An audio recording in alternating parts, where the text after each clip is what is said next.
Todo hombre que antes Dios iba a mandar al infierno porque nació en pecado y su pecado lo mata y su pecado lo condena, se acepta en la manera que Dios estableció para que el pecado fuera quitado.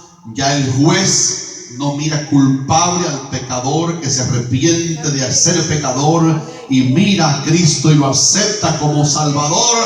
Y Cristo en la cruz es la manifestación, Cristo es el justo juicio de Dios obrado una vez y para siempre. ¿Cuántos dicen aleluya por eso? Cristo en la cruz es el justo juicio de Dios. Todo pecado fue condenado allí, toda culpa fue llevada allí, toda la expiación fue terminada allí en la cruz del Calvario. Pero ahora Pablo retoma eso que hubo en la cruz, que no fue otra cosa que el justo juicio de Dios. O sea, si Dios hubiera anestesiado a su Hijo y Él no hubiera sufrido los dolores del Calvario, ese no fuera el justo juicio de Dios. Si Dios hubiera oído la oración primaria de Cristo en el Getsemaní para que Él no bebiera la copa que el Padre le dio, esa cruz no hubiera sido el justo juicio de Dios. Pero el Padre no lo escatimó, sino que lo entregó por todos nosotros. Y Cristo aceptó ser la víctima expiatoria en lugar de nosotros. Y tengo esta noche volverte a decir: ninguna condenación hay para los que están en Cristo Jesús. Ninguna condenación. Ninguna condenación. El juez no te mira como el culpable. El juez no te mira como pecador. El juez no te mira como digno y reo de muerte. Ya el juez miró como reo de muerte al que no pecó. Ya el juez miró como reo de condenación al que no merecía esa condenación. No lo escatimó, lo entregó por todo, y el Hijo aceptó ser el Cordero de la Pascua en nuestro lugar. Su sangre sirve, su cuerpo sirve, su cuerpo fue ofrendado, ofrenda y sacrificio a Dios en olor fragante. Pero Pablo un día predicó en Atenas y dijo una palabra en Atenas tan grande. Pablo dijo: viene un día en el cual Dios juzgará al mundo por aquel varón a quien designó, dando fe a todos con haberle levantado de los muertos. Viene un día en el cual Dios juzgará al mundo por aquel varón, o sea, por Jesús, a quien Él designó. Lo que dice ahora Romanos 2 que estamos leyendo es que estar sin Cristo, no ser cristiano ferviente, eso amenaza de seguro que el hombre que no acepte, que no importa que se porte bien, que sea un buen esposo, que no se robe ni una gallina del barrio, pero si no tiene a Cristo, va a vivir bajo la ira del día de la ira de Dios. A ti y a mí no nos pasará eso en el nombre del Señor. Y dice ahora que hay un día también, que es el mismo día de la ira, al cual Pablo le llama el día de la revelación del justo juicio de Dios. Para que lo podamos captar en un lenguaje aún mucho más pormenorizado, quiero preguntarle: ¿cuántas personas se enteraron en los días de Cristo, apenas Él murió, que Él era el Cordero expiatorio? ¿Por cuántos murió Cristo? ¿Por cuántos Él murió? ¿Por todos quiénes? ¿Por cuántos millones están legalmente perdonados? Todos. ¿Cuántos humanos tienen legalmente pagada su deuda? Solamente el que no sabe eso y no lo cree y no lo acepta se pierde por ignorar que Cristo pagó por todos. Aleluya.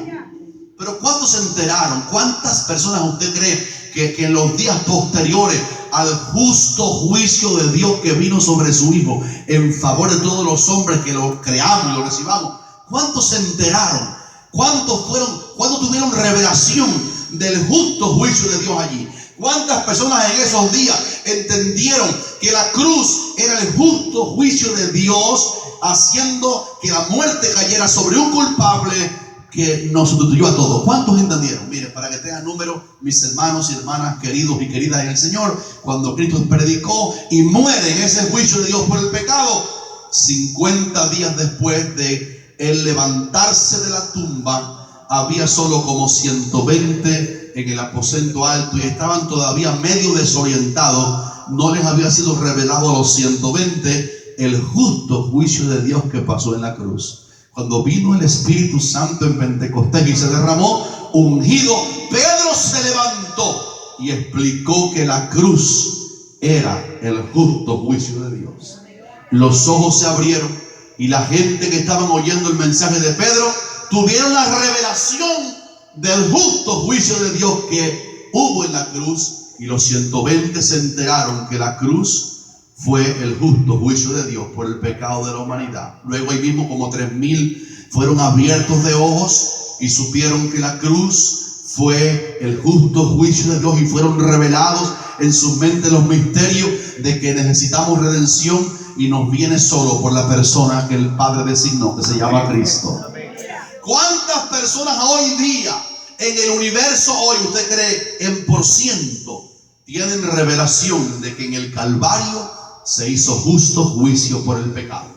La verdad es que el Señor llamó manada pequeña a los que creen en Él, comparado con el gran por ciento de la humanidad que no sabe que en la cruz hubo un justo juicio de Dios por el pecado. Qué triste nos tenemos que sentir al comprar en la bodega, en el mercado, ir al dealer, caminar en los trabajos, en la ciudad, y ver cuántas personas no tienen revelación de que ya hubo un justo juicio de Dios por el pecado. Por tanto, si se mueren así, o la venida del Señor les sorprende así, ellos al final les será revelado con desgracia, y tendrán que pasar por esto que Romanos 2:5 al final dice: tendrán que tener al final la revelación que tú y yo tenemos ya, de que la cruz fue el justo juicio de Dios por el pecado. Y al final se van a enterar, pero ya no para salvación, porque el contexto del pasaje revela que el justo juicio de Dios por el pecado, si la persona en vida no tiene revelación de eso y recibe al Salvador, la persona va a ver con desgracia la expectación de no haber entendido, no haber creído, no haber recibido que solo Jesucristo y este crucificado es el Salvador del mundo, que nos da vida eterna a nosotros. Qué lindo es ser cristiano, qué seguro de vida tenemos en Cristo, y qué carga de oración tenemos que tener, porque lo que esta Biblia dice no lo dice jugando. Si la persona que está en nuestra orilla, allá y acá, no es cristiano porque no cree en Jesucristo como el Salvador, va a tener que ver al final la revelación del justo juicio de Dios. Pero dice Pablo en el versículo siguiente que a nosotros el Señor en ese día nos tiene el galardón de la vida eterna si perseveramos ahora en hacer bien, que significa perseverar en la fe de Cristo, y si perseveramos en buscar gloria y honra e inmortalidad.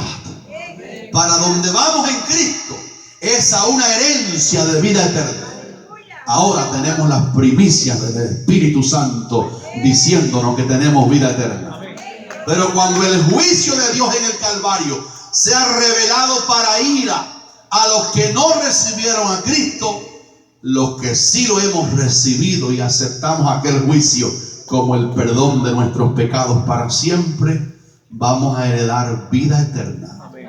Esa vida de la cual ya tenemos primicias dentro de nosotros. Esa vida eterna que significa estar con el Señor para siempre, por toda la eternidad. Te deseo que aunque te enferme la muela o te duela el callo del pie izquierdo, perseveres en la fe de Jesucristo. Te ayudo a animarte esta noche por la palabra, a entender que si en esta vida pasas tribulaciones, no la tomes demasiado como que eso es la muerte ya. Gózate en saber que has aceptado el juicio que Dios hizo por el pecado en su Hijo, que ese Cordero recibió la ira para que no la recibamos nosotros, que ese Cordero fue muerto para que no muramos eternamente nosotros, que ese Cordero fue declarado culpable para que nosotros seamos declarados absueltos por la justicia de Dios, que ese Cordero fue sepultado para que tú y yo tengamos una vida eterna, heredando el cielo como casa para cada uno de nosotros. ¿Cuántos van a estar en esa vida eterna que Cristo nos ha regalado? Te deseo que abraces esta esperanza y que apreciemos juntos el tesoro del justo juicio de Dios que ya pasó en la cruz, que ahora es gratuito recibirlo, pero qué diferente será al que no cree, ver entonces que el Dios del cielo se aira, y entonces será demasiado tarde para pedir a Dios: perdóname, ten misericordia. Este es el día de salvación. Pónganse de pie, oremos al Señor y dígale conmigo: Padre, gracias por la vida eterna que tú me has dado en Cristo.